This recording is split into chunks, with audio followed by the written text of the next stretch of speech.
right, so we're going to be talking a little bit about prepositional phrases. Those are words that link nouns or pronouns to other words in a sentence. We're going to talk about participial phrases. That's a verb acting like an adjective, modifying nouns and pronouns. And a positive phrase, that's a noun phrase that renames another noun. So I know it sounds confusing, but we're going to go through that with some examples. Okay, so over here we see Frankie, the dog that lives next door, likes to go for walks in the park. What do we think this phrase is? If you guessed a positive phrase, you're right. A positive phrase.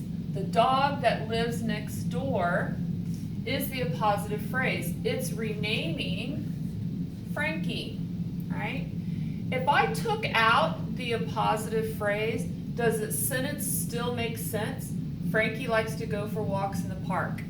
Yes, it does, right? If I took out Frankie, would it still make sense? The dog that lives next door likes to go for walks in the park. Yes, it does.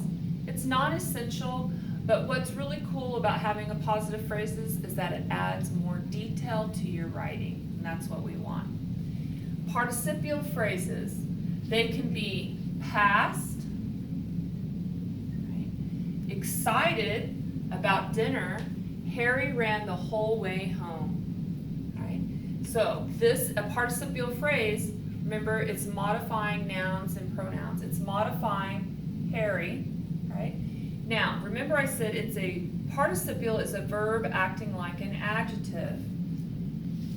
We would think that excited is usually a verb, but right now it's acting as an adjective because it's describing Harry. Remember, adjectives describe. So excited about dinner is our participial phrase. And that's a past participle. Here we have also present participles.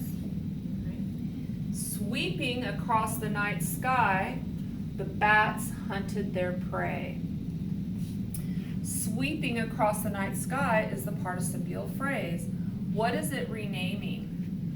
Or modifying, I should say, not renaming, modifying. Bats, right?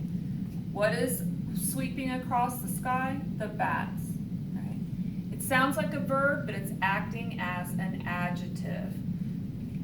Because what is the main, we have the subject here, right? Harry's the subject, ran is the verb. Right? Bats is the subject,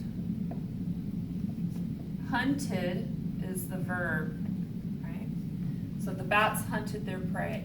This is also, Harry ran the whole way home is an independent clause. The bats hunted their prey is an independent clause. All we're doing is adding phrases to the independent clause. What does it do? It gives our writing more detail, and that's what we want. Okay? Now, prepositional phrases, let's talk about those. They link nouns or pronouns to another sentence. We use these and we don't even think about them. Remember, you might have learned this in grade school. The box, right? The fox. What can the fox do with the box? The fox can go in the box, out the box, around the box, above the box, beyond the box, under the box. Anything that fox can do to the box, that's going to be a preposition. We have a lot of prepositions already here. To go is a preposition. It's actually an infinitive, but will count as a preposition. For walks in the park. Those are prepositional phrases. In is the preposition.